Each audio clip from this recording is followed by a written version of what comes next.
What's going on, everybody? Welcome to episode 9 of the Hookshot Podcast. Is that like your go-to intro? Yeah, bro. Every time. And then the rub the hands. Like, he's ready to go. Like, I'm always warmed up. I'm ready to go. I'm ready to talk. He's warming some Bro, now. There's so much to talk about this time. I thought last time there was a lot to talk about. I think last time was our longest podcast to date, like 40 minutes. But shit, we might go over at this point with all that happened over the week. Because we got the draft in fucking 2 days, man. I'm excited, man. I'm excited. Hell yeah. I don't know how many times I've said it. You could probably count me over 20 times. This is the best top 3 we've ever seen in any NBA draft ever. And this Thursday, we get to see where those 3 players will play. And obviously, Victor Wembanyama, I think this guy's going to be an all-time great. But still, don't sleep on Brandon Miller, Scoot Henderson. These guys are going to be, at worst, all-stars in my eyes. At worst. These are 2 studs to keep your eye out for. But yeah, let's get UFC out of the way. Yeah. Last week, Yeah, fantastic. Can we talk about that fight? Can we talk about that main event, bro? It was Jared Cannonier. Well, let's talk about that bet, right? Armin Tsarukyan. Oh my God, we'll start with the co-main Lord event. have mercy. So we all have I'm not giving you guys a free bet that I'm not betting on. No. We are all got it on the texting line too, man. I'm with like 6 of my friends who also take my bets. And we're watching, and it's time. Co-main event, main event. My biggest play is Armin Tsarukyan inside the distance. And fight starts round 3 in the Marvin Vettori Jared Cannonier fight. So the fight starts. Armin Tsarukyan, he's doing good. He takes him down, and controls him for the entire first round. But he wasn't really close to a finish. And then second round comes around, and he gets rocked by Silva. It was bad. It was real bad. I thought he was about to get finished, bro. Me too. But he grabs onto him, and he survives, and he does his own work on top. Yeah. So third round's coming, and bro, I'm thinking in my head like, fuck, the free bet is done. It's done. Yeah, no, the free bet's done. I thought it was over. I was so mad. Like, some of the most money I've ever had on a parlay. I mean, this thing was a lock. And as Tsarukyan said in his interview, he knew he had to finish this unranked guy. I mean, you're number 8 going up against an unranked guy. You have to make a statement. And he did just that. He knew he needed a finish, and with a little over a minute to go. It was just in time. Thank Armin Tsarukyan. Such a sweat. You are the man. You should have done it earlier. Fuck you for that. Yeah. But you are the man. Thank you for clutching up. And then I thought it was sweet. I was hyped up, and I'm like, okay, Marvin Vettori. Yeah. Granite chin, bro. We're gonna cruise to a decision.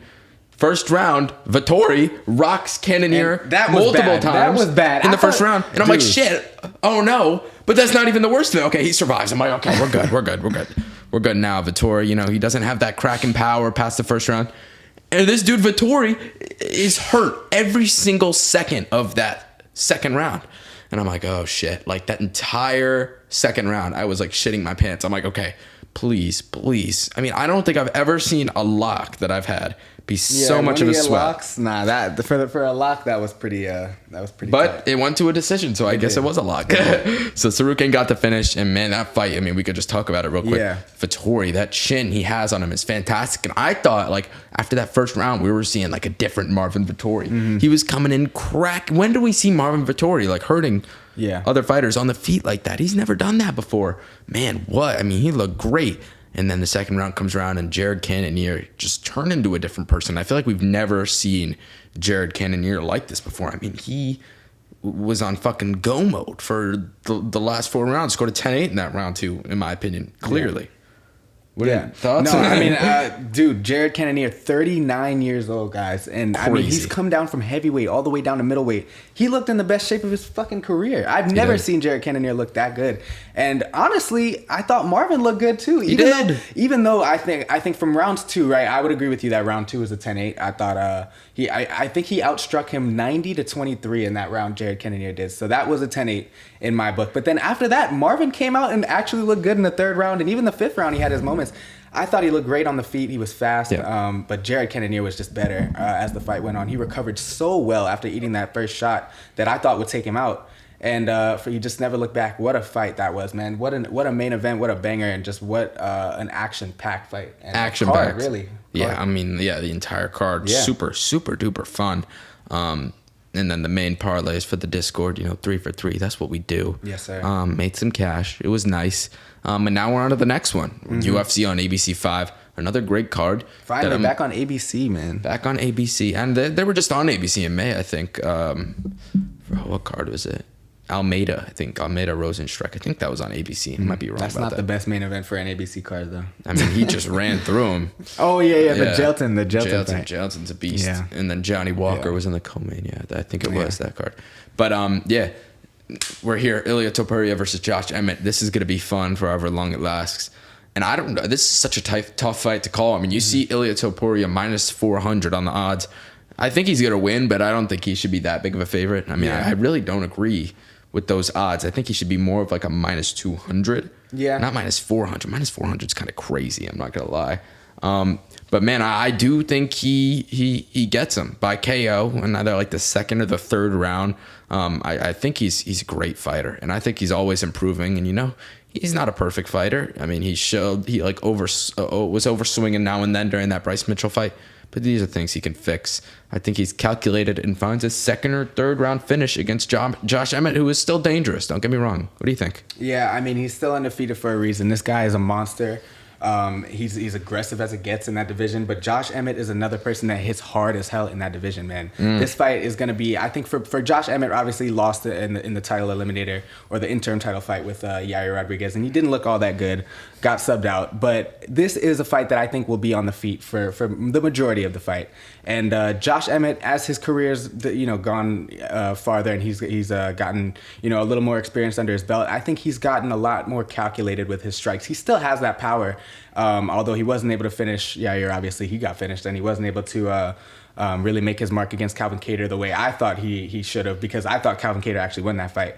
But this is just another one of those tough fights for Emmett, where it's like, he's not as skilled as some of these other guys on the ground, and he's not really, his movement on the feet is not even where some of these other guys is. So he really has to make his mark with his power. That's really his end all be all. Which he's great at. Yeah, which he is great at. But I just think against another guy like Ilia, who also hits hard and has the advantage on the ground, and I give him the advantage in the clinch situations too. I just don't think Josh Emmett has a lot of paths to get this victory.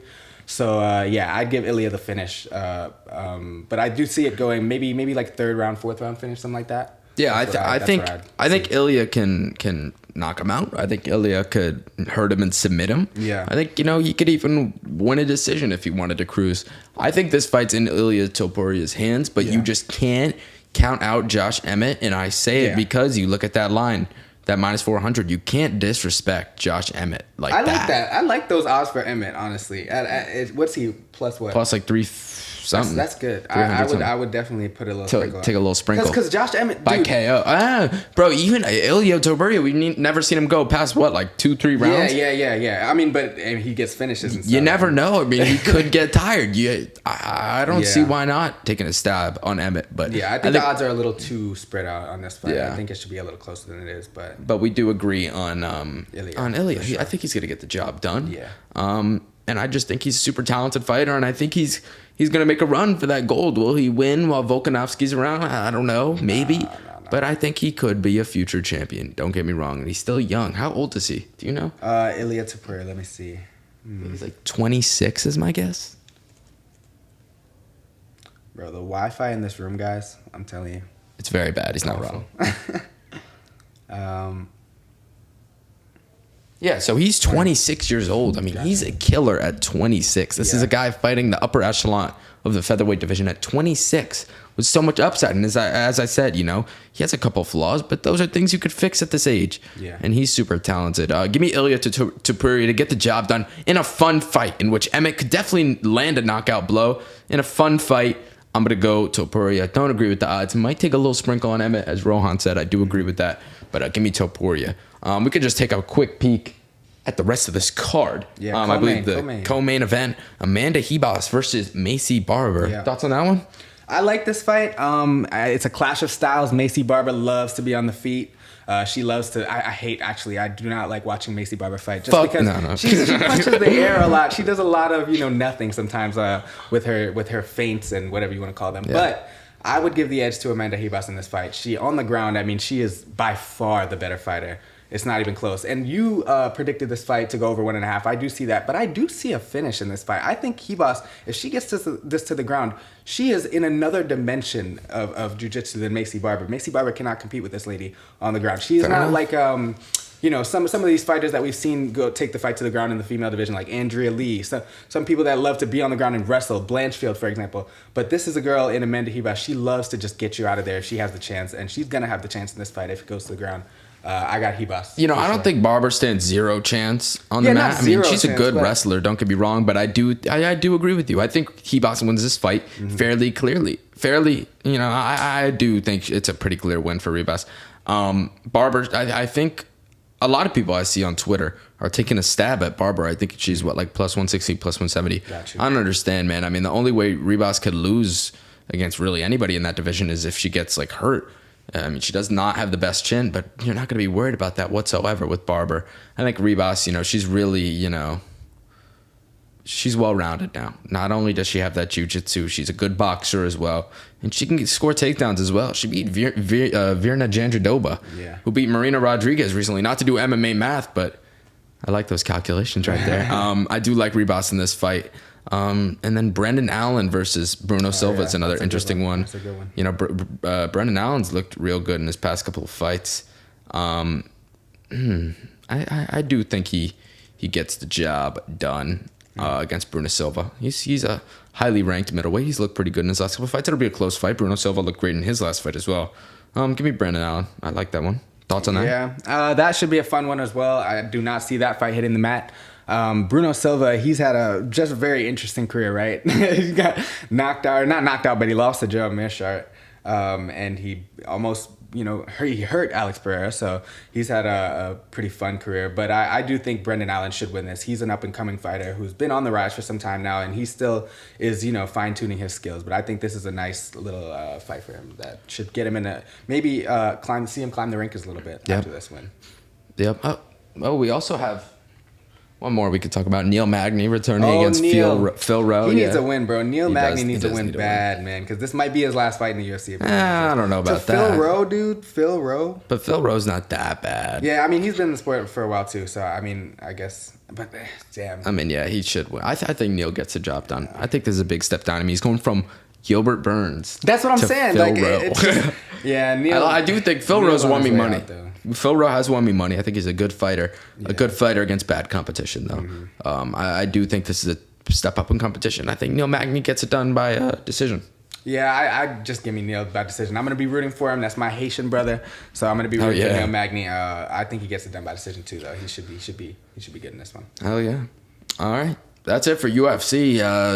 Next pay-per-view, UFC 290. I'm looking forward to that. Yo, wait, one more thing. I want to talk about Conor real quick.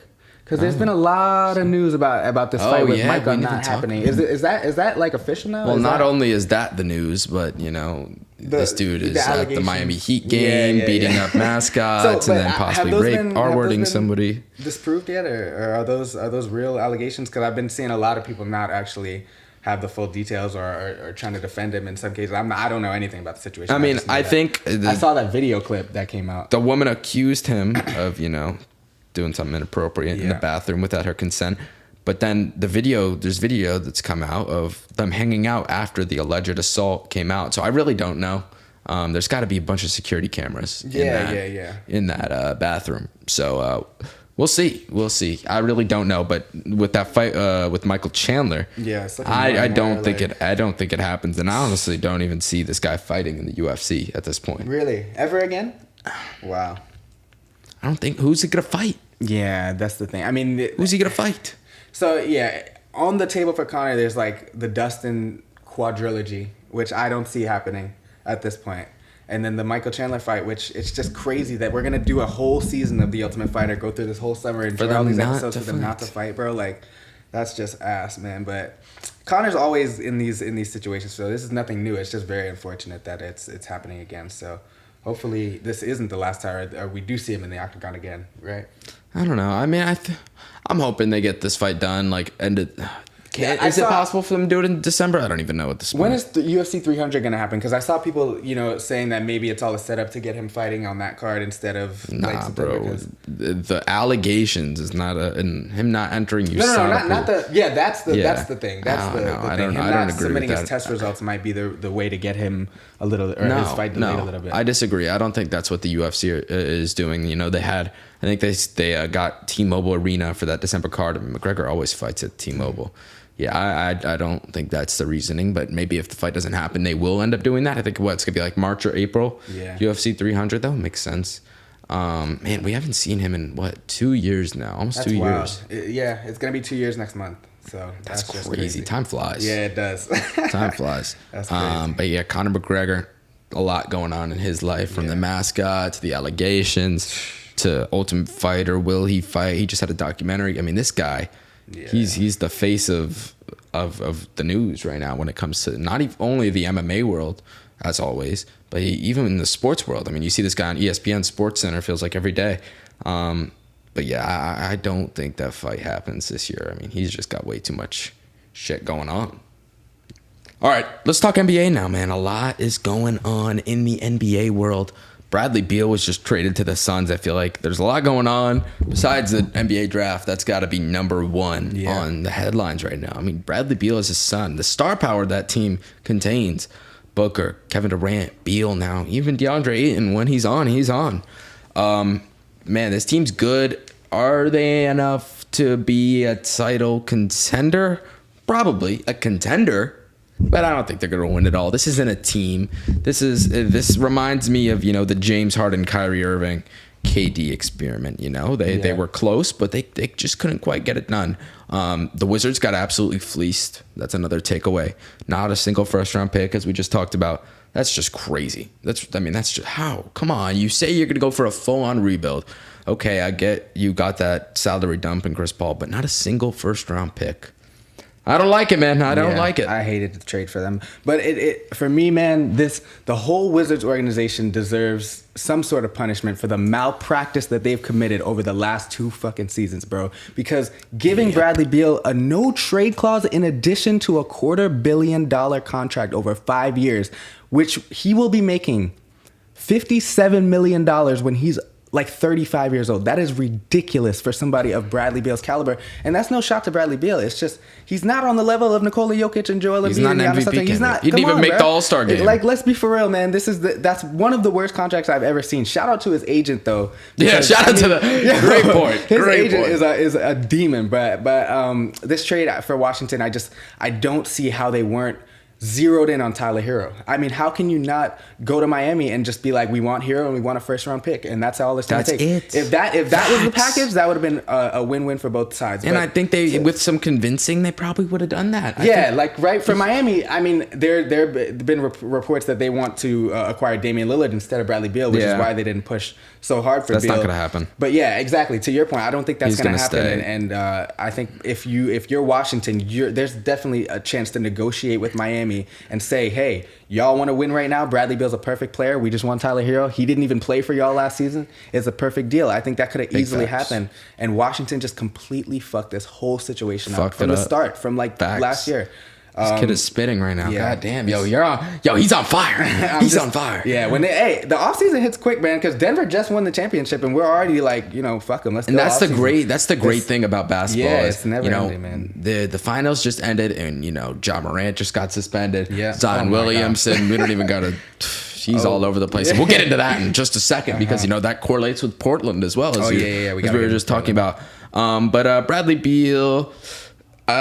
he's not going to make this team title winners in 2024. Would I be surprised if they won? Kind of, but not really. I mean, this is a team with Devin Booker, Bradley Beal, and Kevin Durant. I mean, you'd never be surprised if that team won a title, or super surprised. I just think there are better teams in the NBA. A couple other, like Celtics, Nuggets, for example. Go ahead. Can I read you some trade packages? I'm on Twitter just looking. Shit. Because let's change angles to the Phoenix side of things real quick because... They didn't give up that much. They only gave up Chris Paul, who's already on the decline. Fleeced, He's man. On his way out of the league, honestly. But Landry Shamet and then 2 second round picks and then 2 pick swaps. So that's not that much at all for Bradley Beal. It's basically nothing, honestly. But I still don't really think that trio, Devin Booker, Bradley Beal, Kevin Durant, it's a great trio. It's a great offensive engine. But do you have the depth to be able to hold down the fort defensively, to help those guys when they're tired or when they're out? Because this is the injury-prone group, too. I mean, Bradley Beal missed some time this season. He missed a lot of time. Go check. I'm actually look up his games played, but KD's always out. Devin Booker was even injured for half the season last year. So they're going to be out, and they're going to need people to, plug-and-play guys to help them survive when those guys are missing time. So I just think that DeAndre Ayton has to get moved. I think that is the next move for them because, in my eyes, what DeAndre Ayton does for the Suns, he's a great screen setter. He's a great roller. He has an inside game, but it really goes as far as like the free throw line and extended maybe a little bit. He's not really a threat outside of that. So Bismack Biyombo, other guys like who? Give me some big men like Miles Turner. I think would be a great guy to go out and try to get. Yeah, but I don't think he's going. But my initial point was there are a lot of other lower tier guys that can do DeAndre Ayton's job for a lot less money. So I think you trade DeAndre Ayton while he still has value, while he's still young. Agreed. You get him out of there. You bring as much veteran leadership role players back. And then you try to go from there because I think that's the better recipe than going at it with this top-heavy lineup that, doesn't have a bench at all and doesn't have much defense either. I mean, who are the role players, right? Josh Okogie's their starting small forward, but we can not still really, call him. though, because he's not even under contract is the other thing. The only other player other than those 4 players that's on contract is... TJ Warren? Cam Payne is the only other He's a player good on backup. Contract. Yeah. He's fine. Yeah. So they've got the backup point guard secured. Let's say they bring back Okogie. There's your starting small forward. I mean, who else is there? Sorry again for the technical difficulties. This is the last time. This is the last time. Got some camera issues going on, but I think we're good now. And I think God is just asking us to move on from the Phoenix Suns. I mean, we were talking about them for a while. Suns are title contenders. The Wizards got fucking fleas. That's it. And they need depth. That's it. That's the main point.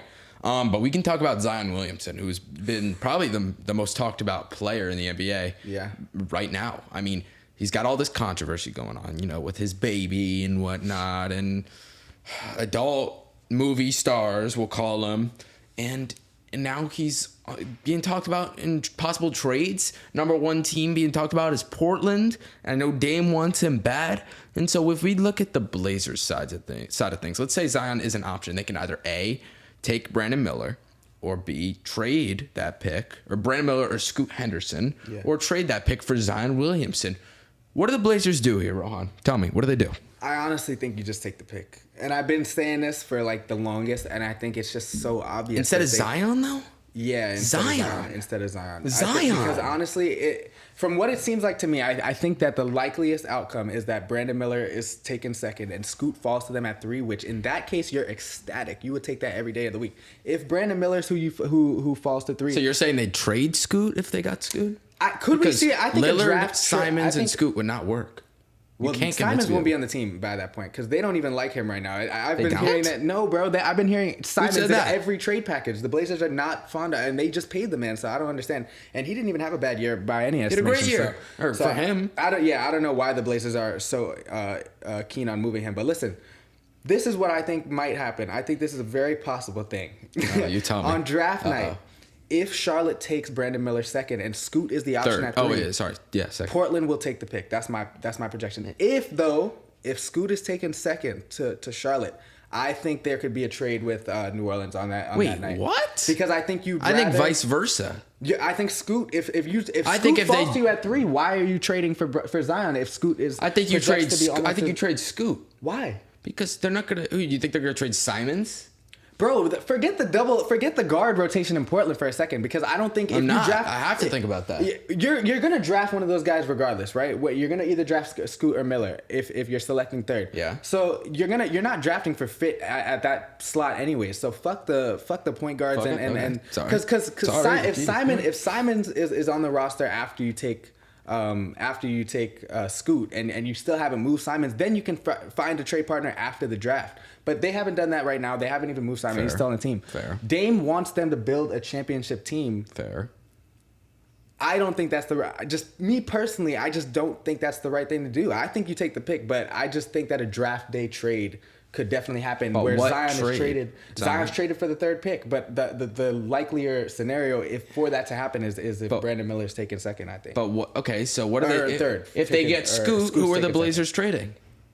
Well, you trade bro. Who are you trading? Tell me. What do you mean? If they get Scoot, like you're saying, is the most likely situation that's going to happen. If the Blazers get Scoot at 3, what are they going to do? Well, then you're not. Then I don't think you trade that pick. I think you just take Scoot and. Then, but what's the trade then? Who are you trading? You got to trade. You got to trade Simons or Lillard. You're saying. Wait. So what is your question that you're asking me? You're asking me what. So you're saying you just take the pick. If I'm the Blazers, I don't do a trade. If I'm the Blazers, I don't do a trade. If you get Scoot.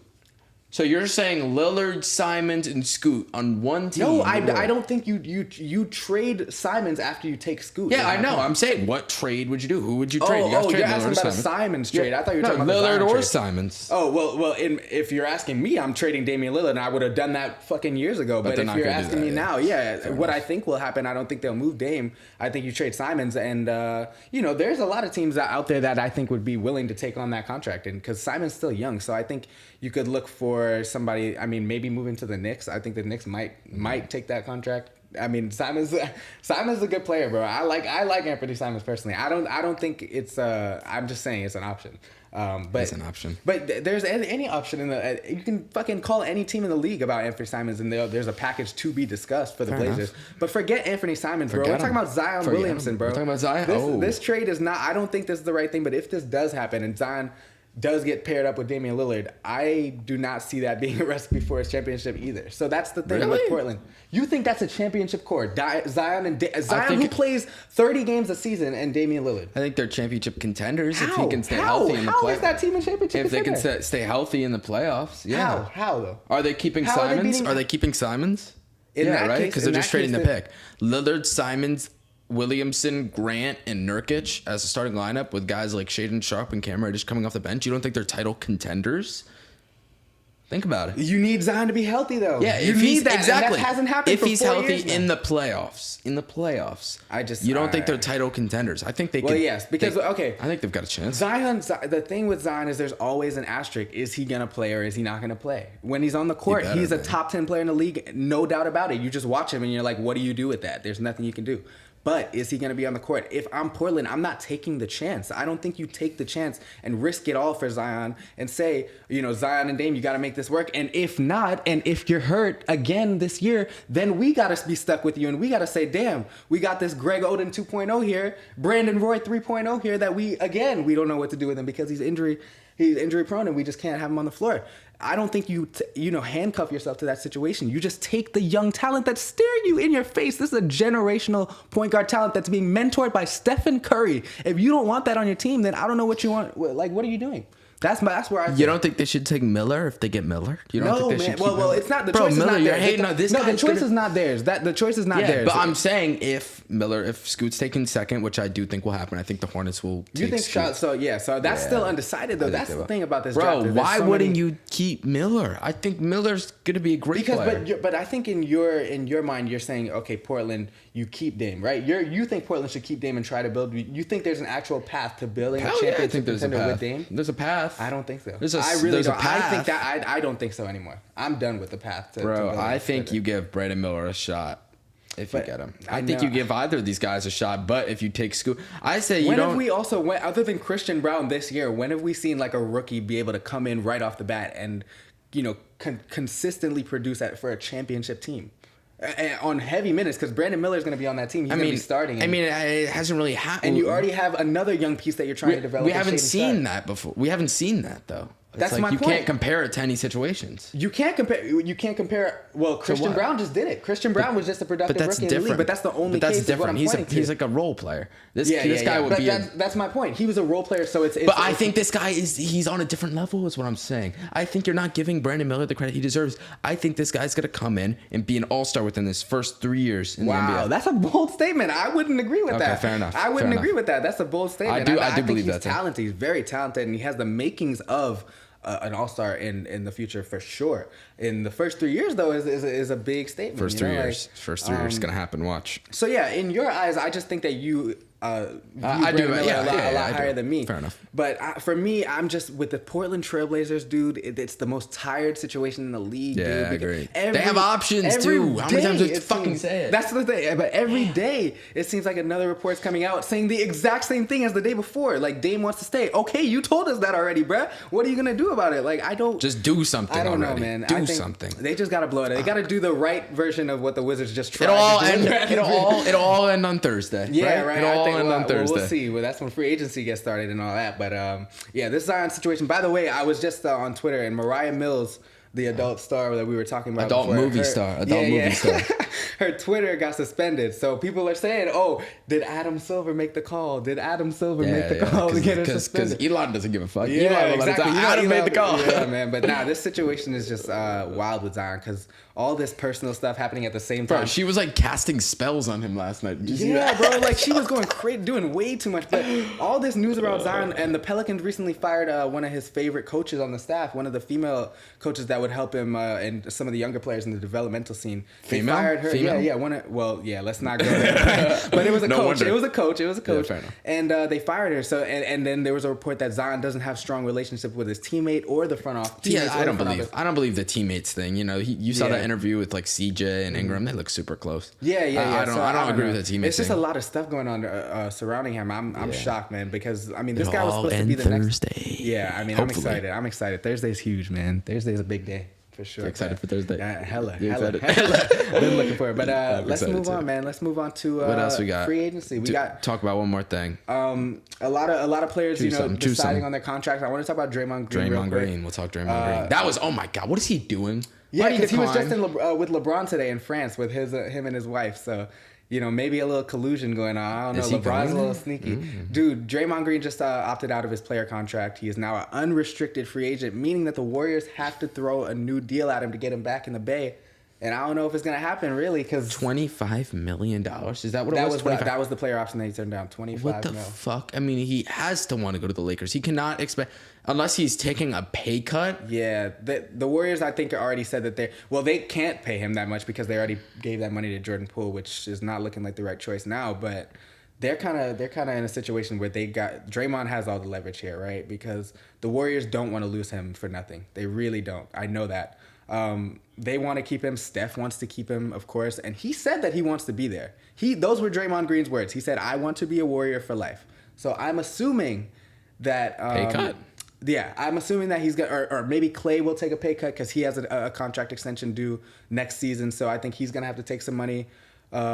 reduced contract, and same with Draymond Green if they want to stay, because this core, if they're going to be together and play together for the next or for the foreseeable future, they can't do it under this tax bill that's about to come down on them. This new tax bill is crazy. The Warriors are already offenders of the luxury tax because they've given all these players these max contracts, so they can't afford to give Draymond a lot. But you're right. You're definitely right. Yeah, but I can say, what are some scenarios that you can see him helping out? Because obviously the Lakers is always going to be the obvious one, but then there's other teams out there that I think he could definitely help. That is the one. That is the only one in my eyes. I think if he leaves the Warriors, which I just don't see happening, that's the only team he could go to is the Lakers. Really? Why you say that though? What other team? Tell me. You tell me. But why are you limiting it to the Lakers? What other team would he fit on? I think he tell me. Fit in what way though? I think Draymond. Would he sign this has been overblown. Play well with? Sign with. I mean, I think he signed with where the hell he wants to go. He's an unrestricted free agent. No, but tell me where he play well. I think this whole he's a product. He's only a product of Steph and Clay has been a little overblown. I think Draymond does a lot of things on both sides of the court that can be replicated elsewhere. Like defensively, that's not going anywhere. You sign Draymond Green today, you know that you are getting a top 3 defender in the NBA. Period. Full stop. That's the truth. And then after that, I think offensively, there are things he can do to help these teams. I think he's a great facilitator at the top of the key. You can give him a lot of inverted pick and roll sets with him as the ball handler, try to set some up like that. But you haven't given me a team. I just think that's what I'm trying to say. I think a lot of teams can use him like that. So I think the Dallas Mavericks are a team that could try to go out and get him. Let's see. Teams on the cusp. Maybe I was going to say the Grizzlies, but that would be kind of insane. I don't think that would ever happen. That would never happen. But let's see. East Coast teams. Maybe like in Atlanta. I think I don't see that if Atlanta is trying to make a push and maybe they get rid of John Collins finally, maybe they do something with DeJounte Murray. I heard that they were looking for, about possibly moving him. DeJounte? Really? Yeah, which is crazy to me. That's but they if you think about what the Hawks gave up for DeJounte and where they finished this season, the trade isn't that much worse than the Rudy Gobert trade because they gave up 3 unprotected first round picks in that one too, and they didn't do shit this season. So that was kind of a failure of a trade too. So I could see them possibly moving him. But the point is, Draymond Green has options. I think the most likely scenario is he comes back to the Warriors on a shorter deal. I think that's what I want to see. I think that's what he wants. But Agreed. I think his options are open. And man, this LeBron Draymond bromance is always going to be. Ugh, it is so funny. Gonna like it? Yeah, bro. Because like, why are they in France now? And they're right around. Of course, the day. Not only. Listen. He declined his player option on Jordan Poole's birthday, and then he's with LeBron James. It's just the whole thing is so poetic, man. Draymond's a character. He's a clown. He's funny, but I do think he finds his way back to the Warriors. There's no way you're gonna make a statement like, "I want to be a Warrior for life." Yeah. Decline your $25 million per year option. It's a lot. And then just leave. I mean, my guess is just gonna be a pay cut for other players. He's gonna want to win again. Warrior for life. I think we ended at that there. I think we agree. Too. Thank you guys for tuning in. It's been episode 9. Looking forward to UFC this weekend. Looking forward to the fucking draft, man. Oh yeah, man. This draft is gonna be one of the best. I think I'm on board with you now. One of the best ever. Let's hope for one of the right? best ever. Let's hope one for of the best ever. And sir. we've been talking top 3, best top 3 ever. I stand by that. But you look at the next couple of picks, the Thompson twins. Oh yeah. Cam Whitmore, Jarace Walker. Mm-hmm. There are other good players in that draft. A lot of talent. And I'm looking forward to it. Thank you guys for tuning in. It's been episode 9 signing off. Hey, my signature move. Peace. Oh.